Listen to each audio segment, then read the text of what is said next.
Okay guys, good night ladies and gentlemen, my faithful followers and fans, right on Papua New Guinea and around the world.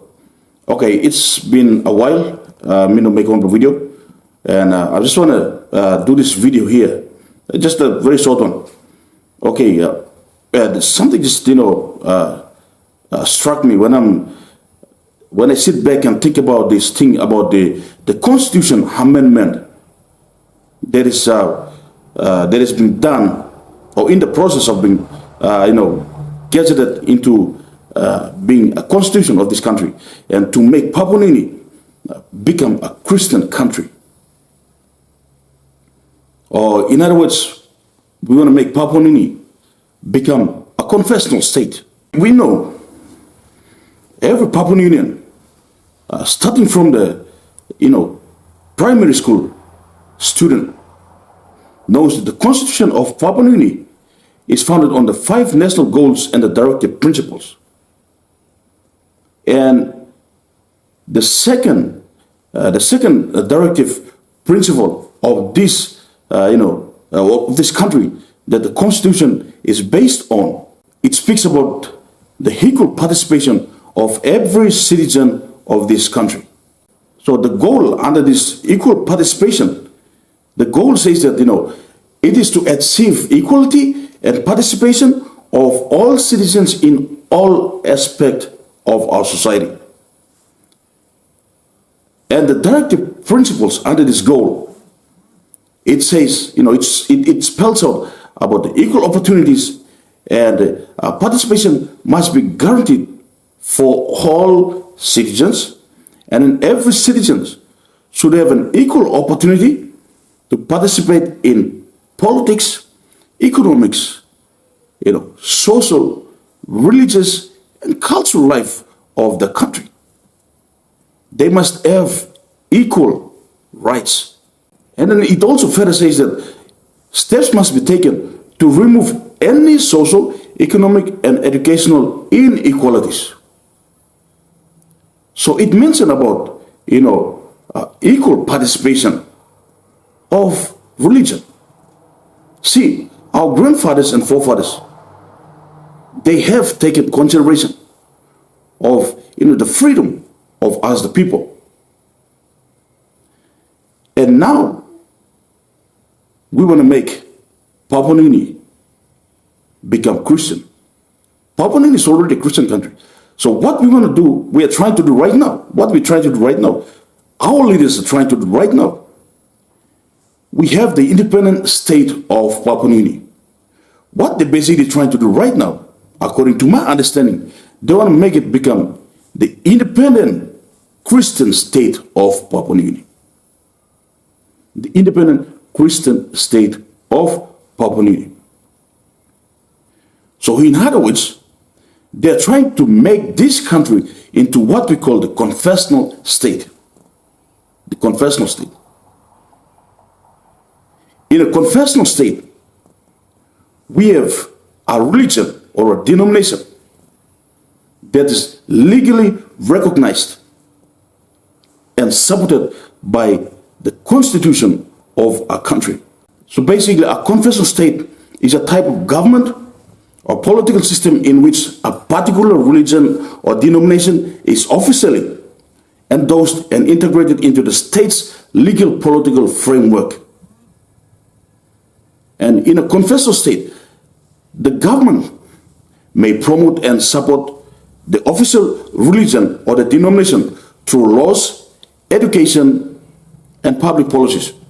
Sort of like often granting that religion or that denomination privileged status, a privileged status. So let us look at some of the key characteristics of a confessional state. In a confessional state, it is an official religion, A confessional state recognizes an official religion or a denomination, which often influences the state's law and policies. You see, we already have a religion, which is Christianity. In Papua New Guinea, we have this right of freedom to express. The right of freedom to expression. and to make, a country like Papua New Guinea, where we practice the right of freedom to express our oneself, when we make this country become a confessional state, now we are not giving any options to the people. In other words, we are forcing people into practicing a specific religion or a denomination. And this is not democracy. This is dictatorship. And then look at the legal integration. The principles and the doctrines of the legal or the official religion are integrated into the legal system.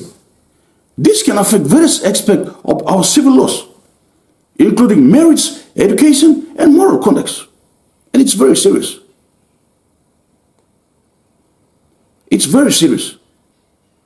So I wonder whether our leaders have given enough thought in this particular aspect. In a country like Papua New Guinea, we have our Melanesian way of doing things. And now you want to make this country become a confessional state.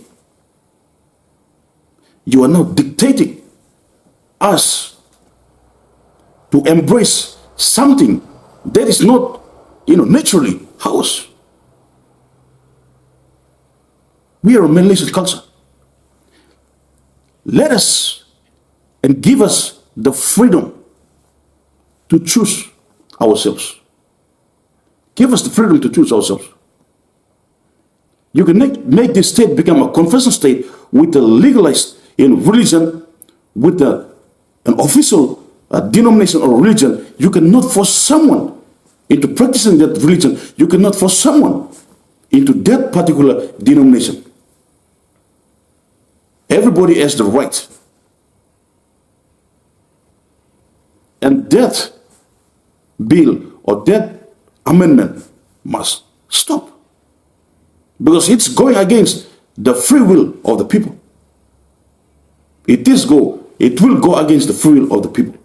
The official religion may receive certain privileges such as, state funding, tax exemption, or, preferential treatment in public institutions. Well, let it be.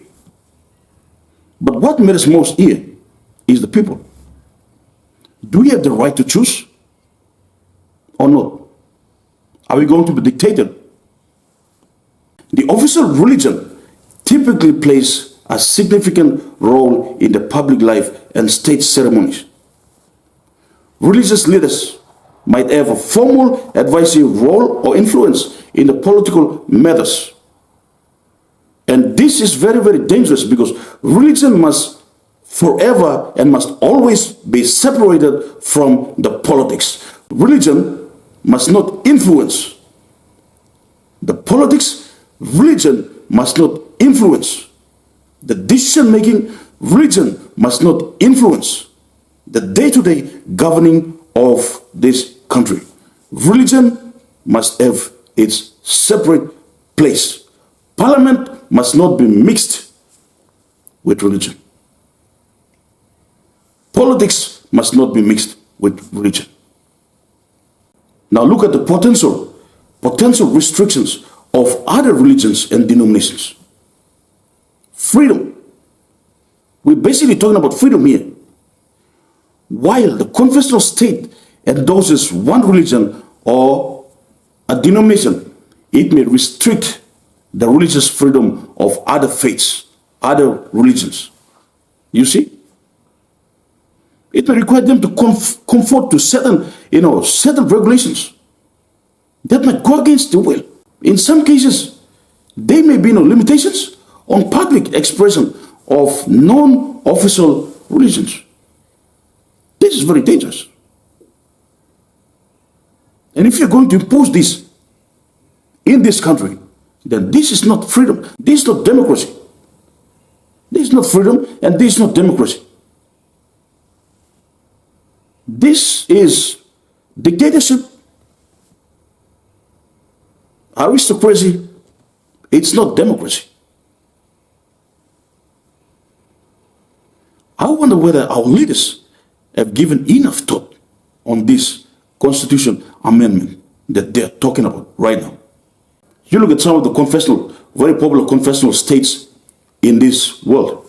Vatican City is a very clear one. The Vatican City is a very clear one. We have Iran. Iran is an Islamic republic, or it is the Islamic Republic of Iran. It is a confessional state where Shia Islam is the official religion, and its principles are deeply embedded in the country's legal and political systems. England, historically, and now they're trying to, do away with confessional state because it's not working anymore. They're trying to move away from this approach. In contrast to a confessional state, the secular state maintains separation between religion and government. In secular states, no religion is officially endorsed, and religious institutions are kept separate from the affairs of the state. You see, examples of secular states like USA, USA, France,